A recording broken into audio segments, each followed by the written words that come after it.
Is this true about Mariah May? In today's video, we are going to be looking at the newly renamed Blake Monroe and what one WWE star had to say about her that does have fans talking. They even have them debating because there's a lot of expectations with Mariah May, aka Blake Monroe. It's going to take a minute for me and I think a lot of people to get used to saying Blake Monroe. I like it. Now, I've seen some people say, well, why wouldn't they just use Mariah May, but put an E behind Y just to change things up? And I think you certainly could have done that. And I don't know why they didn't do that. I'm not a legal expert, so I won't get into that. Now, following her success in AEW, there is a ton of expectations for Mariah May in WWE. A lot of people predicting, hey, she's going to be the next NXT Women's Champion. Hey, she's not long for NXT. She's going to be called up to the main roster sooner rather than later. And I agree with all of that. I think she's going to dethrone JC Jane as NXT Women's Champion within the next month.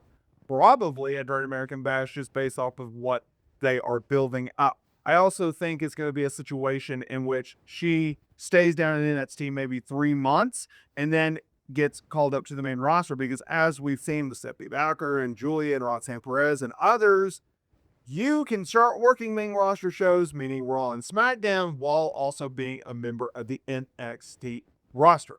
Okay? So, Mariah May, she arrived on WWE television on the June 3rd episode of NXT, immediately confronting her NXT Women's Champion, JC Jane. Now, speaking on Busted Open Radio, Natalya, a WWE veteran, she commented on May's journey to WWE, noting that her time in wrestling in Japan proved she really worked hard for this. I know, shocking claim. She said, Mariah May, I think, is the total package. She can speak, she looks amazing, and she can go in the ring. I'm excited to see the stories that she's going to tell in the women, or with the women in NXT. She also praised Mariah May's past program with AEW's Toni Storm, calling it some of my favorite stuff. So let's break this down. Does Mariah May fit the category of total package? Yeah. I think Natalya, who is someone, quick side note, I always see Natalya as like an amazing in-ring worker, but she has no charisma.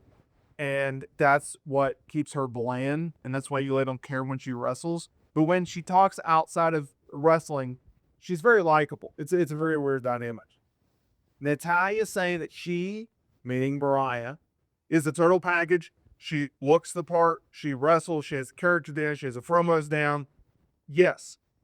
Yeah, she does. This woman is ahead of her age. Okay?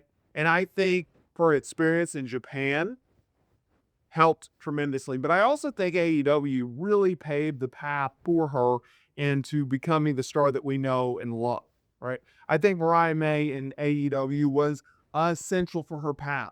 She's talked about how she's always wanted to go to WWE. And that was just the place that she wanted to go. Well, now she's here. Now it's time to put up or shut up, right? Because if you look at the way that AEW handled her, I think it was actually brilliant, right? They brought her in as Toni Storm's protege. They gave her a gigantic rub with being with Mariah, or with Toni Storm. And Mariah just absolutely soared because of it.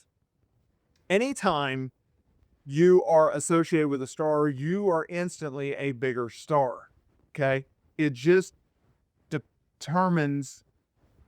depends on how far they go with your booking, right? Like, if you're a lackey, if you're a punching bag, yeah, you're going to get erupted in that star, but like everyone knows, well, he's just there or she's just there, or they are just there to get beat up, right? Like, that's the only reason. But if you are someone that are competing, side by side for the star, or protecting a star, or is given a opportunity to rise and shine alongside a bigger star, well, that you become a bigger star, right?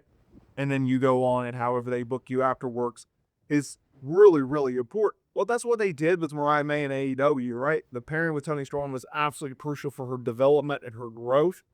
The turn, the watch the shoe, that iconic moment, Mariah May with beating up Toni Storm with her own shoe, leaving her a bloody mess, dethroning her at All In 2024. Gigantic stuff, mega stuff, right? She goes on a pretty good run as champion. And then AEW and Tony Khan was like, your contract is up in a few months. Are you going to resign? Probably not. No. Oh, well, we want our belt back. So they had her lose the title, probably way too short than they should have, to Tony Storm in Australia, of all places. But hey, it's because of the Tony Storm thing. I get it. I get it. And then they followed up with that amazing Hollywood ending.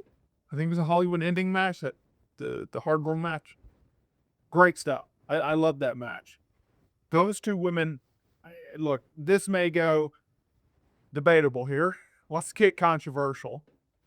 I think that feud is the greatest women's feud in AEW's history. I think it has surpassed Britt Baker Thunder Rosa 2021-ish, 2022-ish. But I honestly believe that that's the greatest women's feud in AEW's history. I think it's one of the greatest feuds that were done, just from the longevity standpoint, how long it ran, how successful it was, creating a star in Mariah May, putting Tony Storm's stock and star power to a completely new level.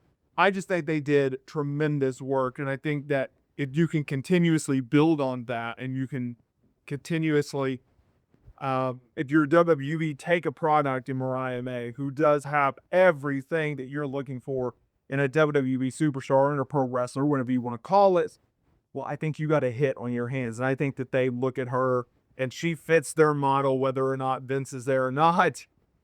And I think she's going to be a tremendous star. I think she's going to be someone that is going to change up WWE's landscape in a significant way. I really do. I think she's going to be a top tier player. I think she's going to be a main eventer.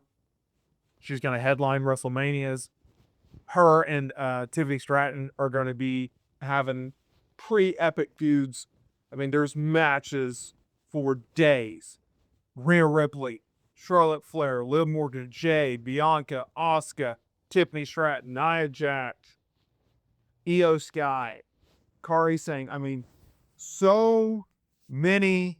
Roxanne Perez, Julia, Stephanie Valk. I mean, there's just names upon names upon names that Mariah May is going to be able to work with and really create significant feuds and moments and drawing ability and money and everything like that. So I love this signing. I think WWE hit it out of the freaking park with this signing. I like the fact that they are keeping her gimmick pretty much the same. Like I said, Mariah May with an E probably would have worked out better, but I'm not a lawyer or a trademark expert, so whatever. It doesn't matter. We'll get used to Blake Monroe. It's a cool name too. So we'll see how everything plays out.